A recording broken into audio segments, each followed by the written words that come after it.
छात्रों,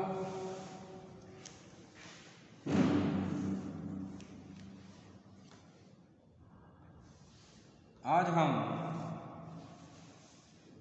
सौंदर्य की उपयोगिता निबंध की चर्चा करेंगे।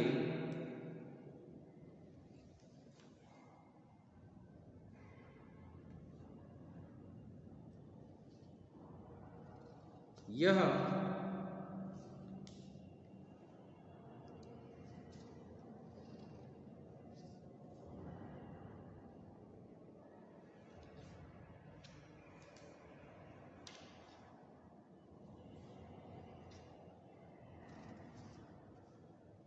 एक महत्वपूर्ण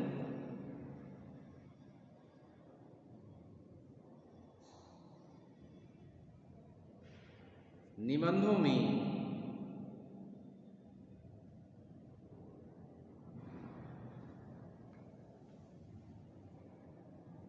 माना जाता है।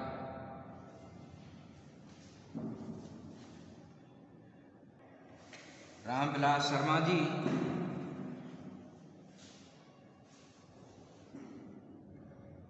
यद्यपि एक श्रेष्ठ आलोचक भी रहे हैं, फिर भी निबंध के क्षेत्र में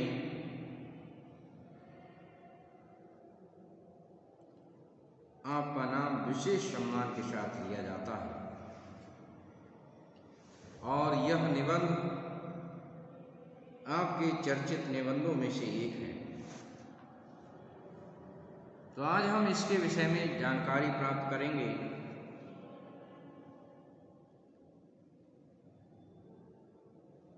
तो सबसे पहला बिंदु है कि सौंदर्य क्या है।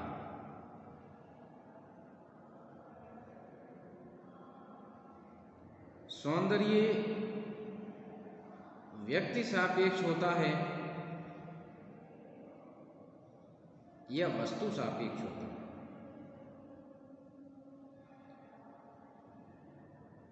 ताजमहल, तारों भरी रात, भादों की जमुना, अवध के बाग, तुलसी, रामायण, देश प्रेम आदि सभी सुंदर हैं। पर किसी को ताजमहल इस कारण सुंदर नहीं लगता कि एक बादशाह ने मुफलिसों का मजाक उड़ाया। इसी प्रकार तारों भरी रात भी भूत दिखाई देने लगती है। अतः ये माना जाता है कि सौंदर्य की कसौटी मनुष्य का व्यवहार ही है। इस व्यवहार से मनुष्य बचकर नहीं निकल सकता।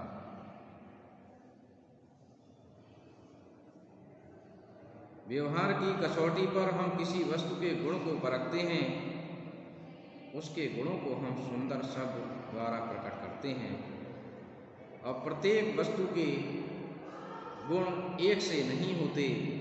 अतः प्रत्येक वस्तु का सौंदर्य भी एक सा नहीं होता। कुछ वस्तुएं सबसे अधिक इंद्रियों को रुचती हैं, कुछ हृदय को तो कुछ मस्तिष्क को। गुलाब के फूल में कोई विचार नहीं, अतः उसका वस्तुगत सौंदर्य इंद्रिय बोध तक सीमित है। संगीत का सौंदर्य भावना तक तथा साहित्य का विचार और भावना दोनों तक। अब हम बात करते हैं कि सौंदर्य की सत्ता कहाँ होती है।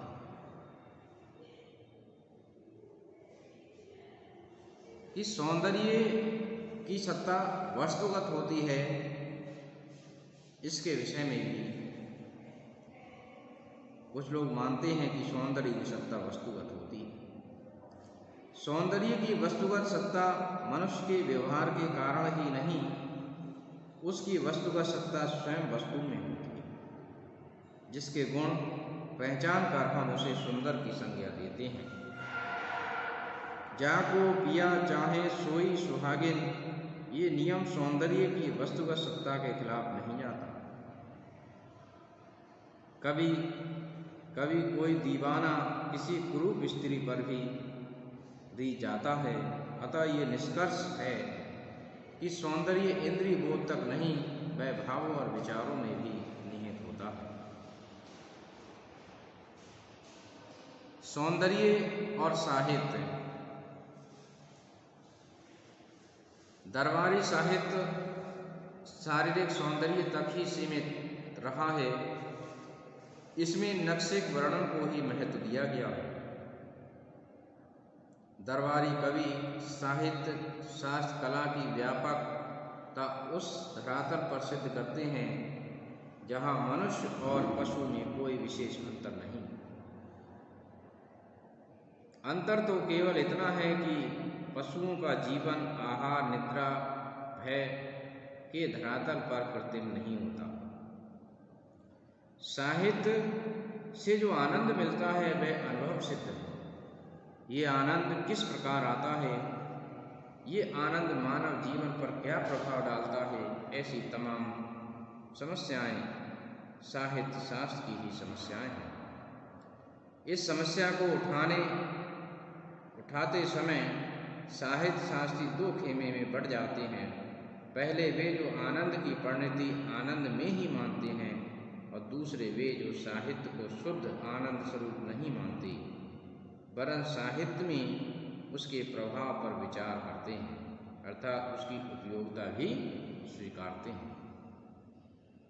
तो अब हम सौंदर्य और उपयोगिता की बात करेंगे कि सौंदर्य और उपयोगिता दो विरोधी मालूम होती हैं, पर उनकी द्वंद्वात्मक एकता के बिना साहित्य रचना असंभव है।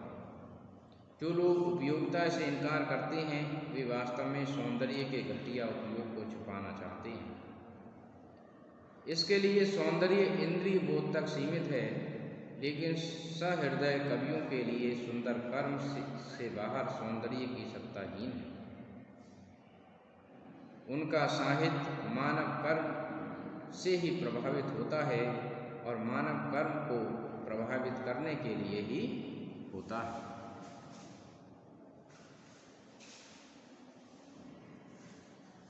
बिना उद्देश्य के साहित्य प्रेमी जब सौंदर्य की बात करते हैं तब शक्ति और शील की बात भूल जाते हैं। रामचंद्र शुक्ल जी संसार को ब्रह्म की व्यापक सत्ता मानते हुए उसे सतत गतिशील मानते हैं। इसी कारण सौंदर्य भी गतिशील होता है।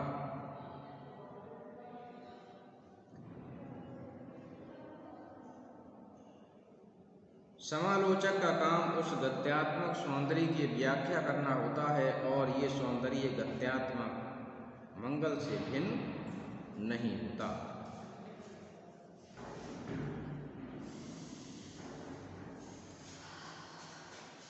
इसके पश्चात हम मंगलकारी सौंदर्य की बात करेंगे। क्या वाकई सौंदर्य मंगलकारी होता है, इस बिंदु की बात करेंगे।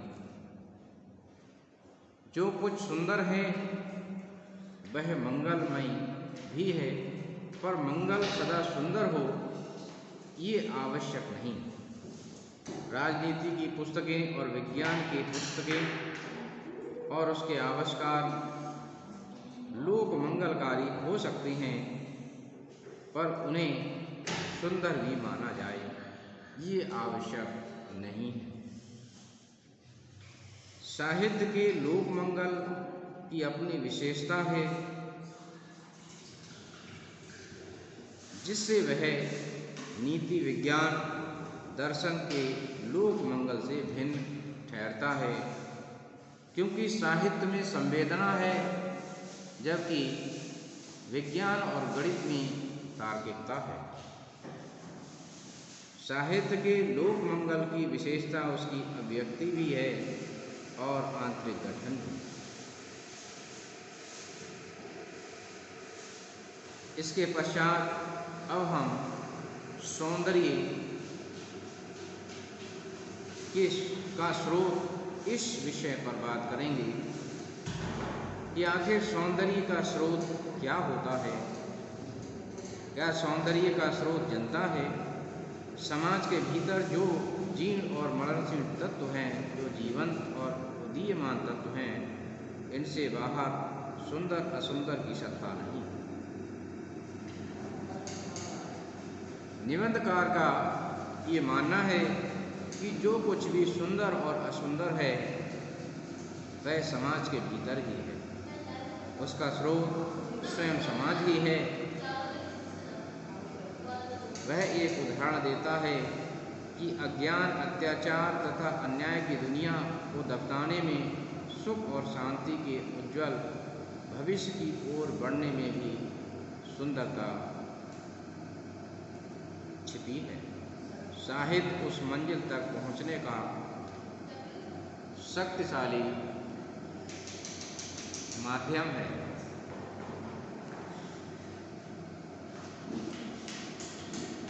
अब हम बात करते हैं कि सौंदर्य सत्ता कि सौंदर्य वस्तुगत होता है या व्यक्तिगत होता है। सौंदर्य की वस्तुगत सत्ता है, लेकिन विरोधी वर्ग अलग अलग दृष्टि से देखते हैं।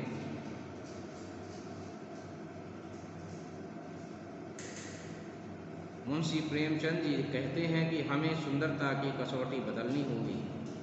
अभी तक ये कसौटी अमीरी और विलासिता के ढंग की थी, कला नाम था, और अब भी संकुचित रूप पूजा, शब्द योजना का, भाव निबंध का।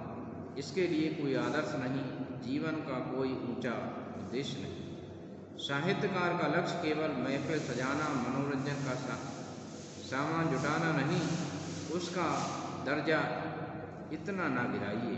वह देशभक्ति और राजनीति के पीछे चलने वाली सच्चाई भी नहीं, बल्कि इसके आगे मशाल दिखाती हुई चलने वाली सच्चाई है। तो कहने का आशय है कि सौंदर्य न पूर्णतया वस्तुगत होता है और न पूर्णतया व्यक्तिगत, वह उनका मिला जुला रूप होता है। इसके पश्चात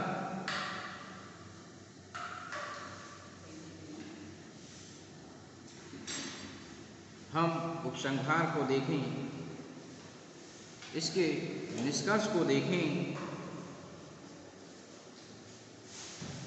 कि हमारे युग की सबसे बड़ी सच्चाई ये है कि पुरानी अर्ध सामंती व्यवस्था पर सशक्त वार करती हुई जनता आगे बढ़ रही है। हिंदुस्तान के लोग अपना भाग बदलने जा रहे हैं। ये सत्य कुछ सज्जनों के लिए नितांत असुंदर है। इसके लिए सौंदर्य है उस व्यवस्था में जिसमें लाखों मनुष्य प्रतिवर्ष भूख और महामारी के शिकार हों। सौंदर्य की ये कसौटी बदलनी होगी। हिंदी साहित्य तुलसी, भारतेंदु से प्रेमचंद की परंपरा पर आगे बढ़ते हुए आज के युग की सबसे बड़ी सच्चाई का चित्रण करेगा। निबंधकार का कहने का आशय है कि हमें न केवल अभाव बल्कि हमें संपन्नता, प्रगति और विकास को भी उस सौंदर्य के अंतर्गत देखना चाहिए। तो इस प्रकार से आज हमने इस विषय को जाना। मैं समझता हूँ छात्रों कि आपने इसको समझा होगा। धन्यवाद।